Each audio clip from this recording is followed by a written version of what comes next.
नमस्कार दोस्तों, मैं आयुष चौधरी और आज मैं बात करने वाला हूँ एक इंडस्ट्री के बारे में। सिर्फ किसी फैंटेसी ऐप नहीं, बल्कि एक इंडस्ट्री के बारे में जिससे आप, मैं और बाकी सभी लोग किसी ना किसी तरीके से कनेक्टेड हैं, और वो है ऑनलाइन गेमिंग।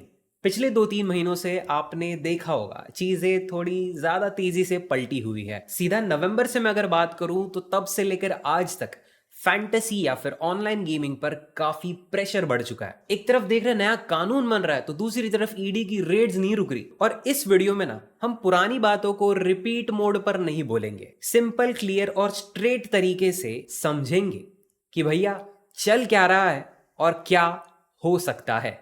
तो सबसे पहले और सबसे बड़ी अपडेट आती है प्रोगा 2025 रिलेटेड। आपको शायद नहीं पता होगा, गवर्नमेंट ने इस एक्ट के अंदर अभी गेमिंग को 3 सेक्टर में डिवाइड कर दिया है। सबसे पहला है ई स्पोर्ट्स, दूसरा है सोशल गेम्स और तीसरा ऑनलाइन मनी गेम्स। अब सुनने में काफी स्ट्रक्चर्ड और वेल प्लान्ड लगता है, लेकिन दिक्कत यही से शुरू होती है। ऑनलाइन गेमिंग पर आज की डेट में इतनी सख्ती, इतने स्ट्रिक्ट रूल्स लगा दिए गए हैं ना, इसका डायरेक्टली इफेक्ट पड़ रहा है बिजनेसेस पे। एंड नॉट जस्ट फैंटेसी दोस्तों, फैंटेसी से रिलेटेड हर वो सेक्टर, हर वो प्लेटफॉर्म को दिक्कत हो रही है, चाहे वो स्ट्रीमिंग ही क्यों ना हो या फिर स्पोर्ट्स वाले क्यों ना हो। अब इसी का एक और सबसे रीसेंट एग्जांपल आया है गूगल इंडिया की तरफ से। इंडियन गवर्नमेंट के इन्हीं स्ट्रिक्ट रूल्स की वजह से गूगल, जो इंडिया में ऑपरेट कर रहा है, उनको स्ट्रिक्टली कहा गया है 21 जनवरी 2026 से इंडिया में कहीं पर भी रम्मी, फैंटेसी रिलेटेड एड्स नहीं चलाई जा सकती। अब उसमें शायद ये लूडो रिलेटेड कोई एड निकालेंगे, कुछ और नाम से निकालेंगे,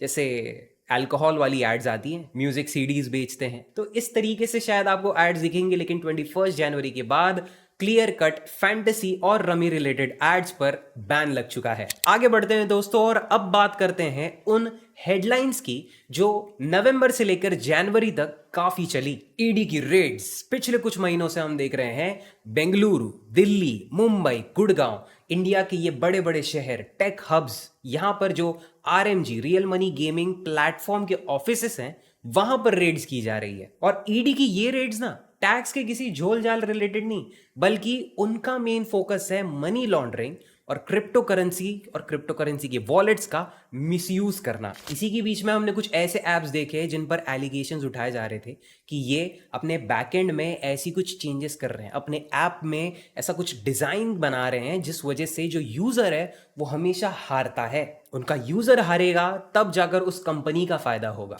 अब ये चीज जब आप देखते हो तो एथिकली आपको गलत तो लगती है, लेकिन टेक्निकली ये एक इलीगल प्रैक्टिस भी है। और जब ऐसी कोई इलीगल प्रैक्टिस हाईलाइट होती है ना, नजरों पे आती है ना, तो ये जो ऐप वाले अपने टर्म्स एंड कंडीशन में फेयर प्ले वाला नाम यूज करते थे ना, कि सब चीजें क्लीन, सब चीजें फेयर है, सबके लिए एक समान है, सबके लिए एक बराबर है, ये फेयर प्ले को जब आप कोर्ट में रखोगे तो उसकी आर्ग्यूमेंट ना बड़ी कमजोर पड़ जाएगी। अब देखो ये सब कुछ बाहर आ रहा है, सच्चाई बाहर आ रही है, कुछ ऐसी चीजें हमें जानने को मिल रही है उन एप्स के बारे में जो बड़े बड़े लेवल तक पहुंचे थे। बड़े बड़े यूट्यूबर्स, बड़े बड़े मूवी स्टार्स को उन्होंने स्पॉन्सर किया, उन्होंने उनकी एड्स की। ऐसे एप्स ऐसी गलत प्रैक्टिसेस कर रहे थे, ऐसे स्कैम्स चला रहे थे, और क्या नहीं हमको जानने को मिला। इस सब के बाद लगता है गवर्नमेंट का ये स्टेप एक्चुअली सब सही था। इन गलत एप्स को रोकना बहुत जरूरी था, लेकिन आयरनी तो देखो, जैसे हम एक्चुअली रोकने की कोशिश कर रहे थे वो कहीं ना कहीं किसी ना किसी तरीके से तो रुक गया।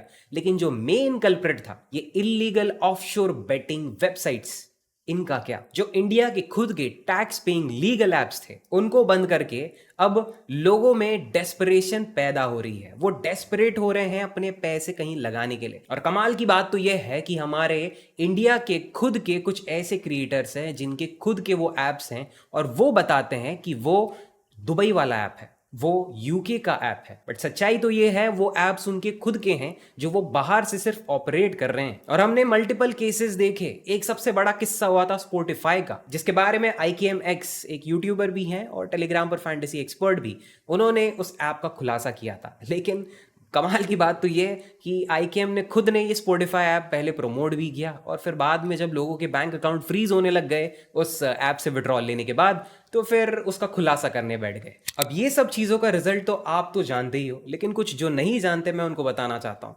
अब जो इंडिया का पैसा है वो बाहर जा रहा है। आप किसी ऐसे ही इलीगल ऐप पर खेलते हो जहां पर आप पैसे विड्रॉ कर सकते हो, पैसे डिपॉजिट कर सकते हो। गवर्नमेंट के रूल्स के हिसाब से वो ऐप इलीगल है, और आप अगर ऐसे इलीगल ऐप्स पर खेलते हो ना, आपके साथ अगर कुछ भी दिक्कत हुई तो फिर आपकी मदद कोई नहीं कर सकता, क्योंकि सबसे पहली बात, आप इलीगल प्लेटफॉर्म पर क्यों गए। दूसरी सबसे बड़ी दिक्कत यह है कि ये इलीगल एप्स अगर आज बंद हो गए तो कल दूसरे और आ जाएंगे, और यहां पर किसी भी तरीके का वेरिफिकेशन नहीं लगता। आप चाहे 16 साल के रहो या फिर 50 साल के, सभी लोग यहां पर खेल सकते हैं और अपने पैसे बर्बाद कर सकते हैं। और तीसरी सबसे बड़ी दिक्कत यह है कि इंडियन लॉ जो इतना स्ट्रिक्ट हो चुका है अपने इंडियन ऐप्स के लिए, ये बाहर की इन वेबसाइट्स पर क्यों स्ट्रिक्ट नहीं हो रहा, ये इनको क्यों नहीं रोक रहा, जबकि यही सबसे बड़े कल्प्रिट है। देखा जाए तो गवर्नमेंट ने कुछ अच्छे लीगल लॉज लाए, लेकिन इन लीगल लॉज का फायदा उठा रहे हैं इलीगल कंपनीज। तो एंड ऑफ द डे सही कौन और गलत कौन। और फाइनली दोस्तों, इस केस रिलेटेड मैं कुछ आपको अपडेट्स देना चाहता हूं। सबसे पहले तो देखो,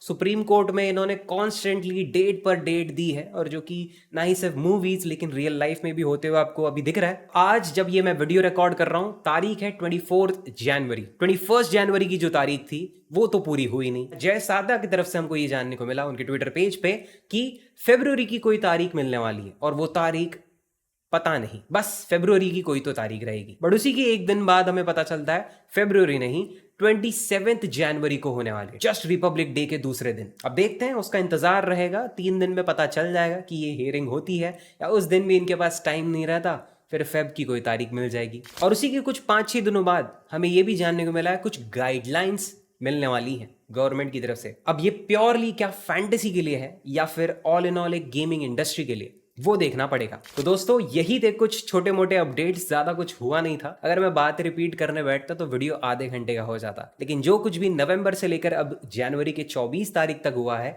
वो मैंने आपको बता दिया। आगे चलते हुए जो भी बड़े अपडेट्स, छोटे अपडेट्स आते हैं वो तो मैं बता ही दूंगा। और एक चीज मैं जाते जाते बताना चाहूंगा कि प्लीज इन इलीगल एप्स पर खेलना बंद कीजिए। यहां पर आपके अगर पैसे आप डालते हो वो अटक भी सकते हैं, आप पैसे विड्रॉ भी करते हो तो भी आपका अकाउंट फ्रीज तक हो सकता है। अब ये चीज अगर आपको अवॉइड करनी है तो 2 ऑप्शन है आपके पास, या तो फ्री के कॉन्टेस्ट में खेलो जहां पर जीतना नामुमकिन है, या फिर प्राइवेट कॉन्टेस्ट में खेलो। और प्राइवेट कॉन्टेस्ट आपको मिलेंगे फैंटेसी एम्परर के टेलीग्राम चैनल पे। ये सारे कॉन्टेस्ट लीगल और free to play app Dream 11 पर खेले जाते हैं, तो यहां पर आपको कोई दिक्कत नहीं होती, ना बैंक अकाउंट फ्रीज की, ना कोई उससे रिलेटेड इशू। और मैं ये नहीं कहूंगा अगर आप मुझ पर ट्रस्ट करते हो तो आप मेरे प्राइवेट कॉन्टेस्ट में खेलो। मैं तो ये कहता हूं, आप अगर अपने स्किल्स पर ट्रस्ट करते हो ना, कि हाँ आपको पता है एक ऐसी तगड़ी टीम आप बना सकते हो जिसको कोई डिफीट नहीं कर सकता, जो आपके पुराने स्किल्स थे जिस पर आपने काफी अच्छी अर्निंग बनाई, अभी भी आपको सेफली और सिक्योरली उन्हीं स्किल्स को यूज करके और पैसे बनाने, गवाने नहीं है, तो फिर आपका स्वागत है हमारे टेलीग्राम चैनल पे।